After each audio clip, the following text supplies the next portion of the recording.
Hey guys, welcome to another review slash recap of The Last of Us. We are on episode 3, and damn, did this this episode tug at the heartstrings, man. Like this was so, oh man, like it was so wildly um personal. And yeah, there wasn't a whole lot of infected action going on. And Ellie again kind of drove me crazy with her shenanigans in the beginning of the episode. But like the whole Bill and Frank dynamic was just like um oh man, that was just, it was so touching. It was so human, right? Because like we have Bill who is basically hates people, right? He is a recluse, I guess, in a lot of ways. He is a doomsday prepper. He is the type of person who clearly uh never liked anyone, and like, like you have conspiracies saying how like the government are just full of Nazis and everything, like, right? When before like all the craziness. So he was just not like a he was just like one of those like crazy people. But obviously, because he was able to basically take a town for himself, he got to live out in his, what is essentially his mom's house in the basement, by the way, in the beginning. Um, and he was able to live out the rest of his life in relative peace because he had traps and everything around him to make sure that no one can come and get his stuff, and he had plenty of guns. And then one day he meets Frank, who is at first like, I really thought that like this guy was just trouble, right? Because the number one thing that like made me kind of question if he was a good guy, because again, I've never played the video games. I don't know if this was even part of the video games. Was that like he's like, oh, I was traveling with 10 people and now I'm the only one left. I'm like, so why do you have no gear? If you were traveling, shouldn't you have like a backpack with like little or no supplies left? You haven't eaten 2 days, so but like, wouldn't you keep that backpack in case you have, weapons or something to keep on you, right? But he had nothing of that. So I was like, this doesn't really make sense. In that, in that aspect of the story, but maybe he just had nothing. He like dumped it all out already or something. I don't know. But, eventually they end up hooking up with one another, and next thing we know, they've lived together for a few years now. Like, Frank doesn't end up leaving and going to the Boston QZ like he intended to go to, and instead is living with Bill now. And now, because they're living together, they're basically married. Well, they haven't married yet, or they didn't marry each other, but like they're basically a married couple, right? They do things day in, day out. Frank gets Bill to run and all this stuff. They build a life together. And it's like the humanity that's in this episode that really, kind of brings back these characters and giving them a little bit more of a background, and just, kind of reminding us that even in this craziness of a post apocalyptic world, like you know, Bill was just living to live, right? Like he wasn't living for anything. He was just, surviving, and in the sense that like he's just didn't want to die yet. Um, and then of course and then we do see where Joel and Tess come in. It turns out that they have met. Um, they know each other. They were communicating with Frank via the radio, and it turns out that they eventually become friends. Well, friend-ish, or just friendly to one another, because they trade between the Boston QZ and whatever basically Frank and Bill have, right? So they become cordial, at least, and then Frank is obviously friends with Tess and Joel. And then at the end we find that eventually Frank succumbs to a disease, We did. I don't think they ever say what. Probably something cancerous. I'm guessing, but obviously, But he does say like, oh, even before all this craziness happened, there wasn't a cure, so it's not like they're gonna magically have one now. I mean, but then again, you never know.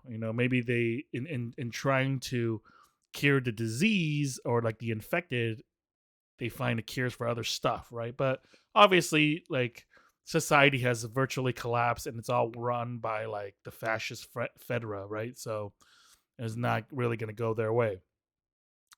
And then in the end, there's this beautiful moment, scene of Frank and Bill just basically having their last meal together. And, Frank kind of sees through Bill and realizes that Bill is also going to die along with him, which was just so, oh my God. That part, like,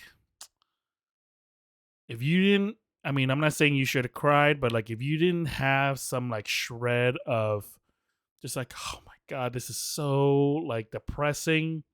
Question your humanity, like it was just so touching.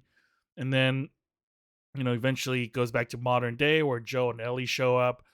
They find the letter that Bill left for Joel and basically was saying, like, hey, you know what? Like, if before I didn't live for anything, but Frank was my everything. So I lived for him. And if he wasn't going to be alive anymore, then I shouldn't be alive. Right.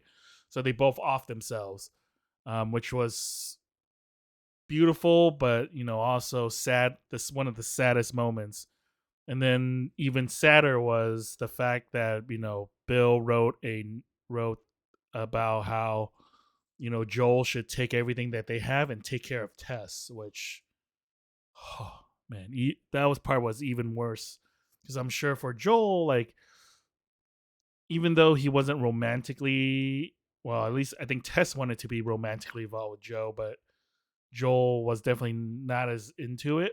But obviously he cared for her a lot, and that just tore him apart at the end. That was just so sad as well. And then we have at the end of the day, I mean, and then we get to see them prepare. They get to basically load up on a crap ton of supplies, thanks to Bill and Frank, and having food, weapons, and all that stuff. I Part of me is like the whole thing with like Joel not letting Ellie have a gun is like kind of ridiculous in the sense that like she needs to be able to take care of herself, but at the same time I feel like her, given maturity and shenanigans, she's excuse me, she's more likely to shoot him than the freaking infected. I feel like she's not really good under pressure. But at the same time, I mean, like Joel can, train her a little bit to like, hey, this is what we need to do in order to make sure that we live. And oh